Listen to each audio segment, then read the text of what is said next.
Dong, mata na. Mautuhan na jud karon.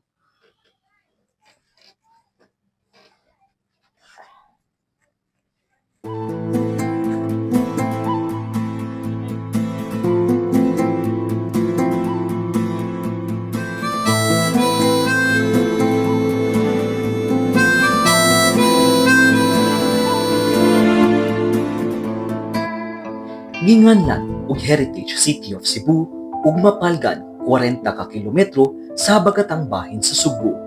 Kini usa sa labing makasaysayanong lungsod sa lalawigan, ilado sa kolonyal nga arkitektura, kultura ug lami ang lokal nga mga pagkaon. Apan luyo sa iyang sagana nga agrikultura, anaa usab ang mga hagit nga giatubang sa mga mag-uuma. Kuyugi mi sa usa ka paglawig sa kinabuhi sa mga mag-uuma sa Karkar. Atong susihon ang ilang mga kasinatian, samtang sila padayon sa pag-ugmad paingon sa usa ka malampusong kaugmaon.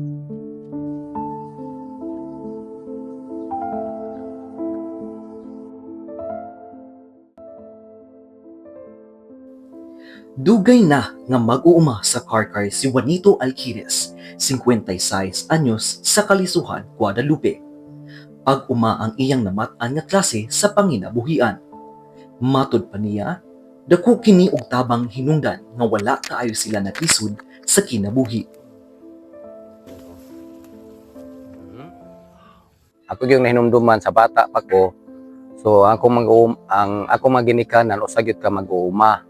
So nagtubo gyud mi diha sa pagpananom, mostly gyud mais ang mong gitanom sa una kay ang akong mga ginikanan wala gyud mi makalisod-lisod sa gagmay pa mi og pagkaon kay ang amo ditong gibuhat ang mga bakilid ko among gikaingin nya nananom gyud mi sa kada seasonal gyud ang among pagtanom og mais nya dayon nasa may mga hayupan baka so sa gagmay pa mi pagka edad na mo mga nako natiman-an ako mga 5 nga to 6 anyos mutabang gyud mi sa among ginikanan ilabi na gyud diya sa pagpangumpay, pagpanguha og lawg sa baka kay mao gyud mo na matag kahayag.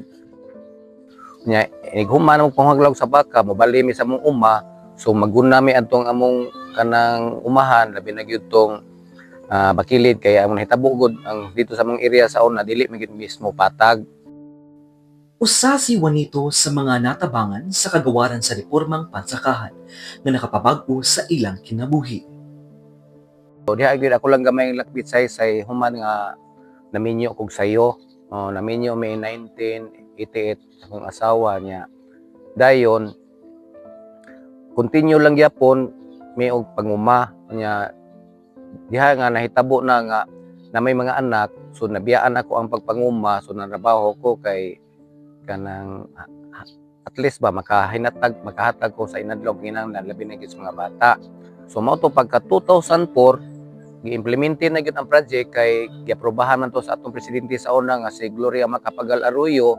So no to gidala mi diri sa Barangay Guadalupe 45 ka pamilya.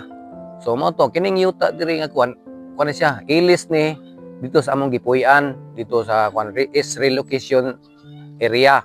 So nagpalit ang gobyerno through the NIA og 10 hectares nya kaming 45 ka pamilya niya ibutang. So dako sad ang tabang ang Department of Agrarian Reform kay usa man sila nga partner sa NIA nga nag-negotiate aning maong yuta. Kay kining yuta usa ni ka private nga area sa una nya gipalit sa NIA nya ubos sa pagtabang ko sa Department of Agrarian Reform so mao na nga ilan ning gibahin-bahin na mo nga kuan kay at least ang total damage na mo dito sa Barangay Kanasuhan is less 40%. So ang akong area dito dako-dako man so naka-avail ko diri sa relocation site og almost mga 2,400 hectares square meter, 2,400 square meters.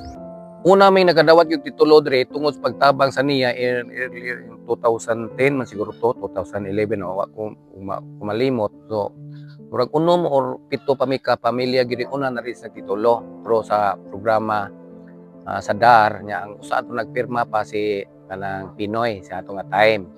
Unya last year, so halos-halos na tanan, pero naalay pila lang kabuk diri siguro wa kadawat og titulo kay murag nagka-problema bud about sa pag-alok sa area. 2020 22 or 23 nga naigo mig ESF dire. Mo naigo mig ESF dire, so zero gyud mi. Grabe ito kanang trahedya nga niabot sa mo pagpamuhi. But in this year, hinanay mi og kanang bangon. Dako ang yuta nga sakop sa lungsod sa Karkar nga pwedeng matamnan ug mga nagkalain-laing mga pananom. Apan, problema sa mga mag-uuma ang makapanag-iya ug kaugalingong yuta alang sa pagpananom. Tungod sa pagpakabana sa kagawaran sa Reformang Pansakahan o DAR, dako nga tabang ang ilang nahatag sa mga mag-uuma sama sa reformang pangyuta, teknikal nga pagbansay ug pagsuporta sa agribusiness.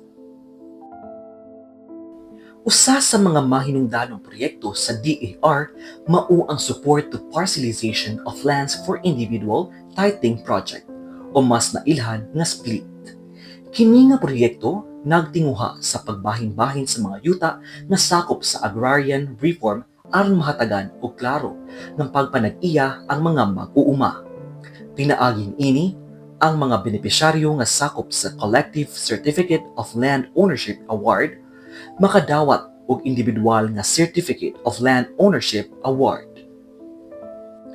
Usa si Juanito sa mga benepisyaryo niini nga proyekto. Maong nahimong hinungdan nga nakapanag-iya sila sa iyang pamilya ug yutang matamnan ug naghatag og dakong kausaban sa kahimtang sa ilang kinabuhi.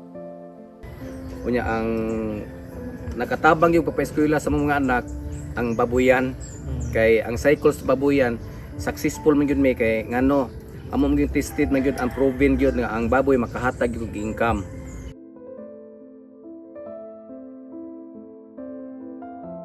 Hinahinay napahuman ako ang 5 ka anak nga akong kamagwangan commerce, nag-major og business management, nya na-employed karon sa IPI.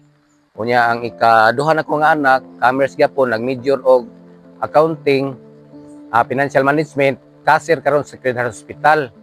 Nya akong babay katulo na kong anak, napahuman na to, management accounting, dating na empleyado siya sa DSWD Region 7. Nya karon ni retire siya kay nanganak man minyo. Nya ang ikaupat kato akong doktor veterinary medicine.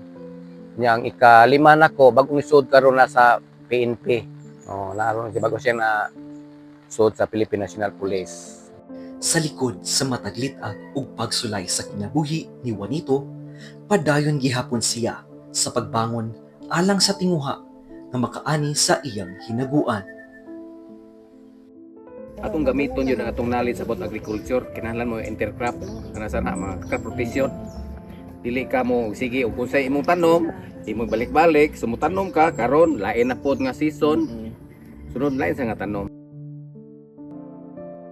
Makita rin na to ba nga lipay sa tamag tanaw sa nga tanom nga naay bunga nga makita kay mawag tang stress nga gikan ka sa imong uma tanom balhin ka sa imong babuyan so mag kuan gyud kayo kanang mag-enjoy ka ba enjoy gyud atong kinabuhi kay kuan gyud ang Ginoo ra gyud mo provide sa tanan.